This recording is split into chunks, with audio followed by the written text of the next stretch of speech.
if you've just joined us, it's just gone after 6 o'clock on the east coast of Australia. It's just after 1 o'clock in the afternoon here, local time, in Glendale in the state of Arizona, and we're about halfway through this public memorial for Charlie Kirk so far. I'm here with Rita Panahi, my colleague at Sky News, who's been watching on from this media riser, and as we talked about a little earlier, Rita, it's very loud here. I cannot hear a word you're saying, Pete.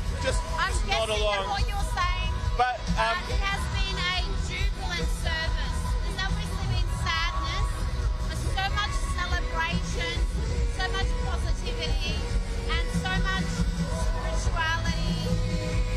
It's been quite an incredible service already. Protests in the house, saw the chants go up. I think people are being really moved. I keep looking around and I see people with tears in their eyes. yeah, we have seen a lot of that. I mean, a lot of people are very understandably moved by what's going on, given the spirituality of this occasion.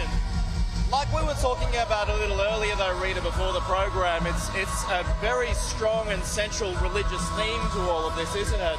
Just elaborate on that point, like we were talking about earlier, because religion, folks, is at the centre, or was at the centre, of everything that Charlie Kirk was doing.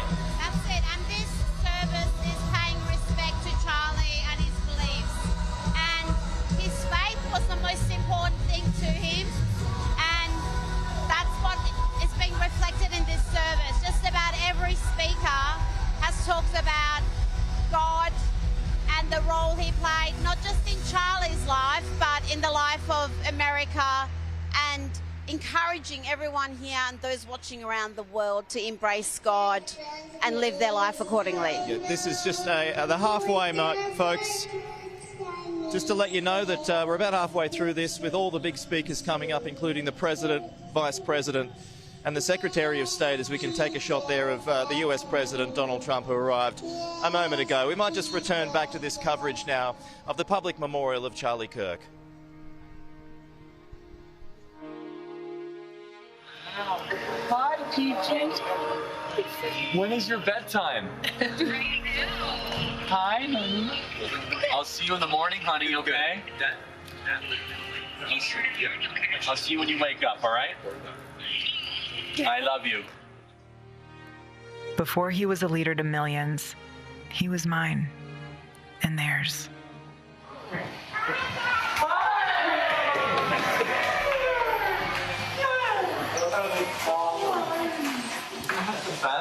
I have to say this without getting emotional, but I'm very proud of my husband, and I know many of you are too. Well, I've never met anyone quite like her. I remember I called Tyler and I said he's going to have to find talent somewhere else. And Tyler was trying to coach me down because he said that she was way out of my league. And he's still right, by the way. I mean, my wife is the best person ever, and she's a patriot and she's a believer. We don't want to have to be accountable to God when this life passes. And he asks, why did you not trust in me and not fight evil? For young people out there, if you want to find meaning, find something worth taking responsibility for. Yeah, it's been a fun journey, fun ride. It's just getting started. Yeah, I'm grateful for you. Thanks for joining the Charlie Kirk Show. You're welcome. We should do this more often.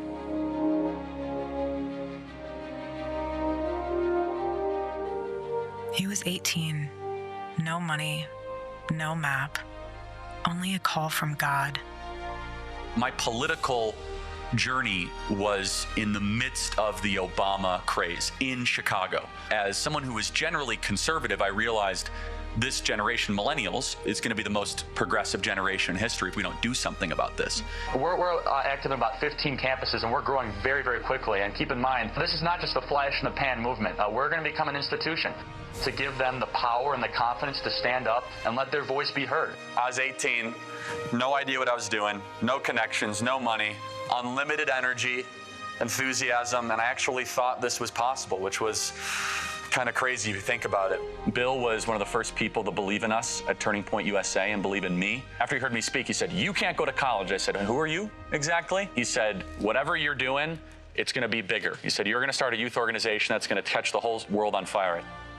Only in America can a young man with a dream change the world.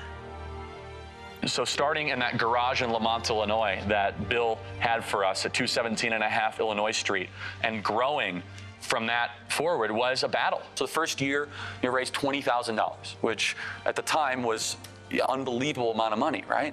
We didn't have an office, we didn't have a staff. It was just me traveling the country doing this, pure grit, pure energy. And I was driven by core ideas and core principles that we should be thankful, not angry, to live in this country. Would you agree? We should be thankful. We should be kissing the ground and saying we are the luckiest human beings ever to exist, that we are able to live in this country. At this time, America is the greatest country ever to exist, period, bar none. Is the greatest country ever to exist, right? He loved debate because he loved the truth, and the people on the other side of the table because they all were made in God's image. So I go to college campuses and there's a lot of error. We're all sinners. We all live in error. We as Christians are called to go into the public arena to correct error with truth. I'm far more interested in what God wants of me than what I want from God. I have the greatest job in the world. I couldn't be happier. Every day I feel as if what I'm saying, what I'm doing is making a difference. To be perfectly honest, I love the debate. I love the exploration of ideas. I think dialogue is a gift given to us by God. Prove me wrong. I have no notes. I have no AI. I have nothing. Tell me why you're correct. For 3 hours, I will sit there and everyone will watch. It's a gladiatorial match for the best ideas of the West. And their needs changed him, and he changed them. You see, you're being called upon to be a leader, let's say, that's not merely political. And that's why my understanding of it. Correct. It's an enormous responsibility. Enormous. I also need to balance, as Christ would say, being as much truth, which of course I'm inclined towards, as love. What is God's plan when I go on a college campus? I just believe I will only tell truth, I will not compromise, and I'll love on the lost. He was no stranger to threats, to being hated, to being doubted, but he went out anyway, for America, for you. Turning Point will live longer than me. That's my mission. He carried his love for the nation in his hand, and in the other, he carried us. You have worked so hard, and I know a lot of you have seen, obviously, his videos on TikTok and all the stuff he does on campus, but no one gets to see him from my angle except for myself and our children. And the sacrifices that he made this year, he's amazing. I'm very blessed. And I would not have been able to do any of it without Erica. When it comes to your child, you are tasked to protect them both physically, spiritually, and emotionally. Once you have kids, there is this primal thing that comes into you where if you think you have worked hard before, when you have to go feed a child and provide for a family, you are willing to go to the ends of the earth and push yourself in ways that you never thought possible. And that is your initial and most important task as a father. Every single person in this building, we owe something to Charlie. He was a joyful warrior for our country. He loved America. He devoted himself tirelessly to making our country a better place. He was a critical part of getting Donald Trump elected as president, getting me elected as vice president. And so much of our success over the last 7 months is due to his efforts, his staffing, his support, and his friendship. The media said that Turning Point could never run a ground game. They weren't experienced. They didn't know Charlie, right? You need tremendous talent to do what he's done. Building one of the most powerful youth organizations ever created, Turning Point USA, and I want to thank you, really, Charlie. Incredible. I want you to remember that we did not earn this. This is God's mercy on our country. What he built will endure.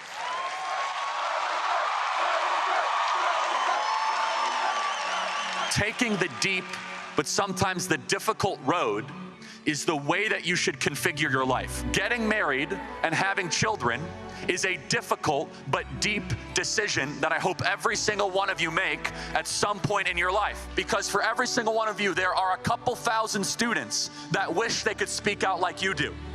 And courage is a choice. It takes no skill to be courageous. You might come up to the microphone and say, Charlie, I don't know my talent, I don't know my skill. The cool thing about being courageous is you just have to say, I choose to be courageous. What can I do to save the country? You answer that question every single day because you are doing the work to save this beautiful republic. You are doing something that is bigger than you. He loved this country. He fought for this country. Now we all live to honor his fight. What young people especially are screaming at is they say, give me a structure that I can live my life by. And especially with young men, more challenging of them, more saying, you know what, honestly, I'm not gonna talk down to you. Stop being a boy and become a man. You wanna learn what that means? Come to church and I'll tell you what it means to become a man. Because we have the greatest story ever told. If everything completely goes away, how do you want to be remembered? I want to be remembered for courage for my faith. That would be the most important thing. The most important thing is my faith in my life.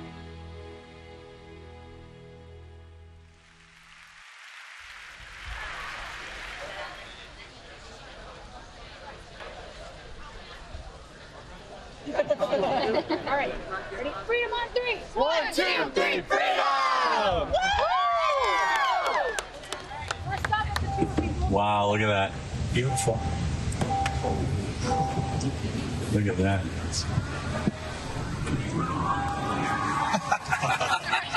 All right, 3, 2, 1, smile. Awesome, guys. Thank you. Thank you. Utah Valley, how we doing? Charlie Kirk! Charlie Kirk! Charlie Kirk! Charlie Kirk! Charlie Kirk! Charlie Kirk! USA! USA! USA! USA! USA! USA!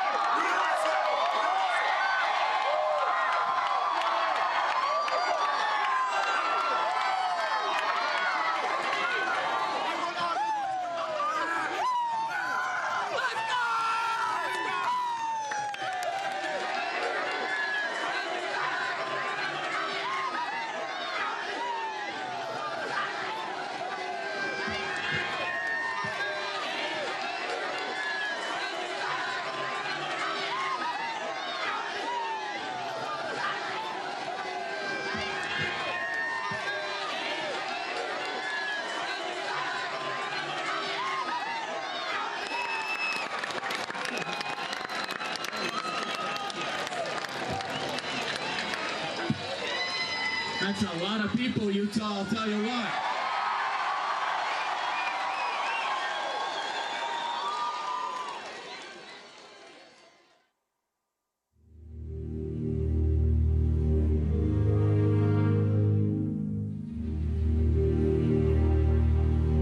He ran the race well. I love you, Charlie.